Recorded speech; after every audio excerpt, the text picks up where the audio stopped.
नमोस्तु आचार्य। अनिल जायसवाल राजस्थान से, इन्होंने अपनी शंका भेजी है। जीव जब शरीर छोड़ता है तो क्या वह मरण के पहले एक बार अगले भव की पर्याय को देखने जाता है? आगम में 7 प्रकार के समुद्घात कहे हैं। सम उद्घात अर्थात आत्मा का मूल शरीर को छोड़े बिना बाहर निकलना, उसे समुद्घात कहा है। तो 7 प्रकार के समुद्घात में एक मारणांतिक समुद्घात भी आता है।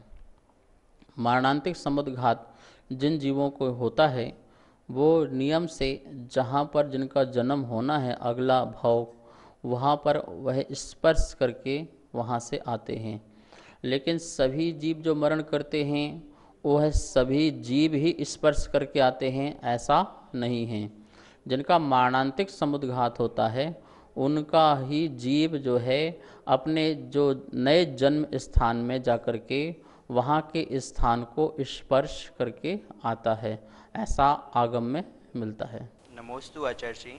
नैऋत्य जैन अमेरिका से ये कह रहे हैं कि आपकी कक्षा को हम प्रतिदिन यहाँ पर देखते हैं और आपकी कक्षा में जिस तरीके से, जितने सरलीकरण से और संक्षिप्त रूप में आप तत्वा सूत्र का अध्ययन करवा रहे हैं और आपका जो शंका समाधान चल रहा है यह आगमोपरि हमारी कई जिज्ञासाओं के समाधान दे रहा है, जिससे हम संसार में भ्रमित नहीं होते हैं।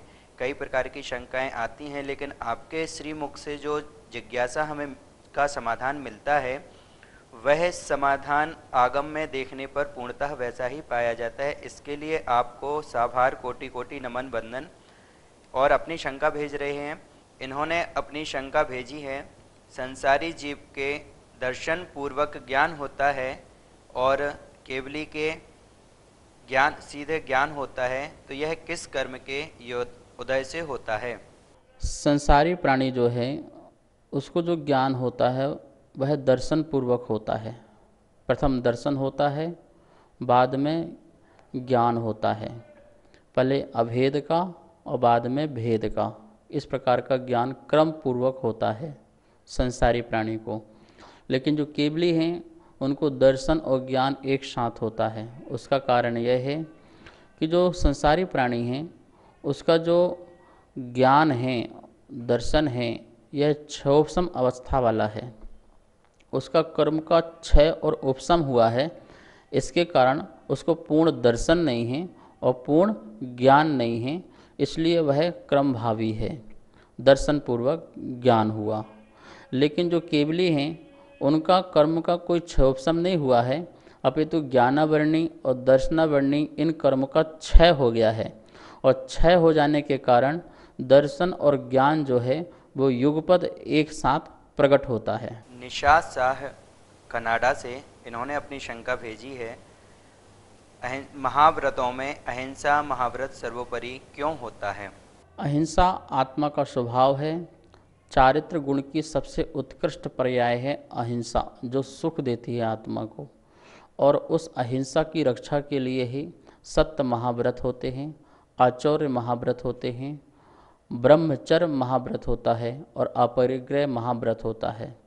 यूँ कह सकते हैं अहिंसा एक ऐसी फसल है जिसकी रक्षा करने के लिए चारों तरफ से जो हम बाउंड्री लगाते हैं, बाड़ी लगाते हैं, पशु पक्षी से बचाने के लिए, अन्य जानवरों से बचाने के लिए, अन्य लोगों से बचाने के लिए, तो अहिंसा की रक्षा के लिए हम झूठ ना बोलें, हम चोरी ना करें, हम कुशील कार्य न करें, परिग्रह में आसक्त मत रहें, क्योंकि ये यदि कार्य किए तो अहिंसा का पालन नहीं हो सकता है। जिसकी वाणी में सत्यता नहीं है, आचौर्यता नहीं है और जिसके जीवन में ब्रह्मचर्य नहीं है, अपरिग्रह नहीं है, वो कभी भी अहिंसा का पालन नहीं कर सकता है।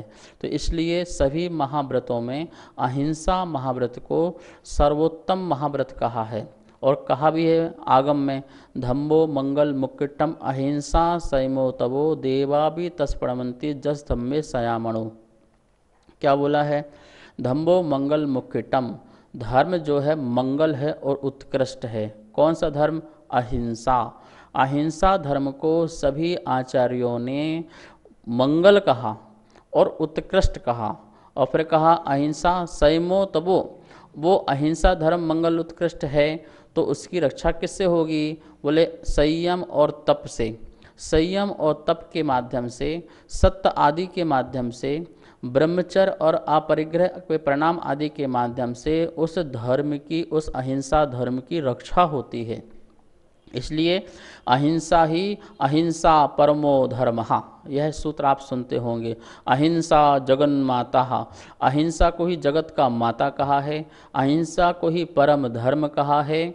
और आचार्य भगवान कहते हैं यदि जिसके आत्मा में अहिंसा नहीं है वो कोई परमात्मा नहीं बन सकता है। देखिए, अहिंसा का एक अंश हर किसी में होगा ही होगा। एक जो बूचड़ खाने खोलने वाला जो कसाई है उसके अंदर भी अहिंसक के परिणाम होते हैं। वो अपने जानवरों को और अपने पालतू जानवरों को, अपने परिवार को नुकसान नहीं पहुंचाता है। इसका मतलब उसके अंदर कहीं ना कहीं अहिंसा के परिणाम कुछ न कुछ अंश में हैं। उसे एक बूंद से ही सर्व अंश प्रकट होता है। तो अहिंसा ये आत्मा का अपना स्वभाव है जिसे हर जीव के अंदर पाया ही जाता है। और पूर्ण प्रकट जो है वो हमारे केवलियों में और भगवंतों में, सिद्धों में प्रकट हो जाता है। इसलिए सभी आचार्यों ने अहिंसा धर्म को सबसे बड़ा धर्म माना है। और हमें भी इस प्रकार के अहिंसा को पालन करने के लिए व्यवहार में दया, करुणा, परोपकार, नेकी के काम, सेवा के काम इस प्रकार से करना चाहिए। इससे आपके अंदर भी थोड़ा थोड़ा सा ये इसके कारण हमारा जो आत्मा का स्वभाव अहिंसा है वो क्या होते जाएगा, प्रकट होते जाएगा। आचार्य भगवान कहते हैं देवा भी तस्पड़मंती जस धम्मे सयामणो, ऐसा अहिंसा धर्म जिसके अंदर है उसे देवता भी नमस्कार करते हैं। इसलिए हम ऐसे अहिंसक धर्म को अपने जीवन में अपनाएं। नमोस्तु आचार्य श्री। लीला जैन राजस्थान से इन्होंने अपनी शंका भेजी है, मन को यदि इंद्रियों में ले लेंगे तो इससे क्या हानि होगी? मन और इंद्री ये दो शब्द हमको सुनने में मिलते हैं। जो आज्ञा और ऐश्वर्य को धारण करते हैं उसे इंद्र कहते हैं और इंद्र से ही क्या बना है, इंद्री। सचमुच में आत्मा के जो भाव मन आदि हैं उसी को ही हम इंद्री कहते हैं। ये बाह्य की संरचना जो है वो पुद्गल की संरचना है, वो भी द्रव्य इंद्रियां हैं। तो द्रव्य इंद्री और मन को आचार्यों ने अनिंद्रिय कहा है। इंद्री और अनिंद्रिय। अनिंद्रिय क्यों कहा? इंद्रिय जैसा काम नहीं करता है। जैसे इंद्रिय अपने एक स्वतंत्र स्थान पर हैं, स्वतंत्र रचना है, लेकिन मन जो है वो एक स्थान पर नहीं। एक स्थान पर होते हुए कार्य सभी इंद्रियों का करता है, इसलिए वो सभी इंद्रियों के लिए सपोर्ट में रहता है। इसलिए उसको अनिंद्रिय कहा कि वो इंद्रिय रूप में ना होकर के वो अनिंद्रिय हैं। दूसरी बात, यदि हम अनिंद्रिय मन को यदि इंद्रिय में ले लेंगे तो जो मति ज्ञान संबंधी जो ज्ञान होना है, शुद्ध ज्ञान, जो शुद्ध ज्ञान होना है वह शुद्ध ज्ञान भी कारण नहीं बन पाएगा, क्योंकि उसमें मन का अपना सपोर्ट रहता है। मन के निमित्त से ही शुद्ध ज्ञान, विशेष रूप ज्ञान को प्राप्त होता है। इसको बोलते हैं मति ज्ञान पूर्वक शुद्ध ज्ञान होता है। तो यह इंद्रियां जो हैं वह अपने आप का कार्य नहीं कर सकती जब तक उसमें क्या ना हो, मन ना हो। अब आप बोलेंगे असंगी को मन तो होता ही नहीं है। तो महानुभाव, असंगी को मन जो है वो शुद्ध ज्ञान संबंधी वाला मन नहीं है, और जो इसकी जो इंद्रियां हैं वही इंद्रिय ही उसको स्पर्शन इंद्रिय संबंधी मन, रसना इंद्रिय संबंधी मन ऐसा लगाना जिससे वह हमारी बात घटित हो जाती है। तो इसलिए मन को इंद्रिय नहीं कह सकते हैं। इंद्रिय कहने से दुविधा इस बात की आ जाएगी कि शुद्ध ज्ञान फिर किसके बल से होगा। इसके लिए मन को अनिंद्रिय शब्द से उपयोग किया है।